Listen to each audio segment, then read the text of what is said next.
உங்கள் நிழலின் குரலில் சங்கின் மகத்துவத்தை பற்றி தெரிந்து கொள்வோமா? சங்கு தெய்வீக தன்மை வாய்ந்ததாக கருதப்படுகிறது.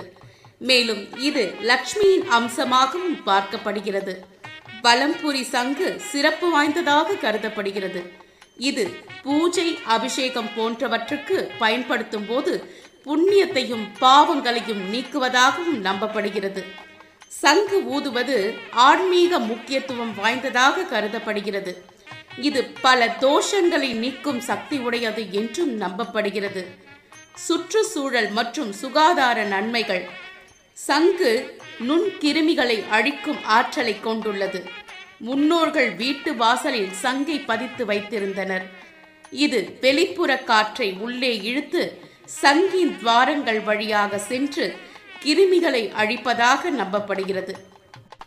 சிறப்பு வாய்ந்த வலம்புரி சங்கு. வலம்புரி சங்கு மிகவும் புனிதமானதாகவும் லக்ஷ்மி கடாட்சத்தை அளிப்பதாகவும் கருதப்படுகிறது. இதை வீட்டில் வைப்பது செல்வத்தையும் நல்வாழ்வையும் கொண்டு வரும் என்று நம்பப்படுகிறது. சடங்குகளிலும் பூஜைகளிலும் பயன்பாடு. கோவில் வழிபாட்டில் சங்கு முக்கிய பங்கு வகிக்கிறது. திருவிழாக்கள் மற்றும் விசேஷ நாட்களில் சங்கு ஒலிப்பது ஒரு புனிதமான சடங்காக கருதப்படுகிறது. இறந்தவர் வீட்டில் சங்கு பயன்படுத்துவதின் காரணம். ஓம் என்ற பிரணவ ஒலி சங்கு ஊதும் போது எழும் ஓசை ஆதி படைப்பு ஒலியான ஓம் என்ற பிரணவ மந்திரத்திற்கு நிகரானது.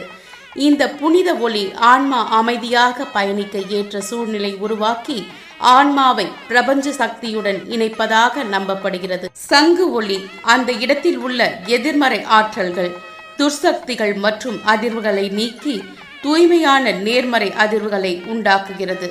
இது இறந்த ஆன்மாவிற்கு மட்டுமின்றி அங்கிருக்கும் மற்றவர்களுக்கும் அமைதியை அளிப்பதாக கருதப்படுகிறது. மங்களத்தின் அடையாளம். சங்கு என்பது இந்து கடவுளான விஷ்ணுவின் திருமால் கரத்தில் உள்ள ஒரு புனித சின்னம்.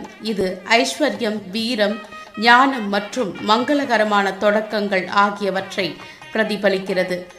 மரணம் என்பது ஒரு வாழ்வின் முடிவு என்றாலும் ஆன்மாவிற்கு இது ஒரு புதிய தொடக்கம் என்பதால் சங்கு ஊதப்படுகிறது. இறப்பின் அறிவிப்பு. பழங்காலத்தில் தொலைத்தொடர்பு இல்லாத போது சங்கு ஒலி ஒரு முக்கியமான அறிவிப்பு.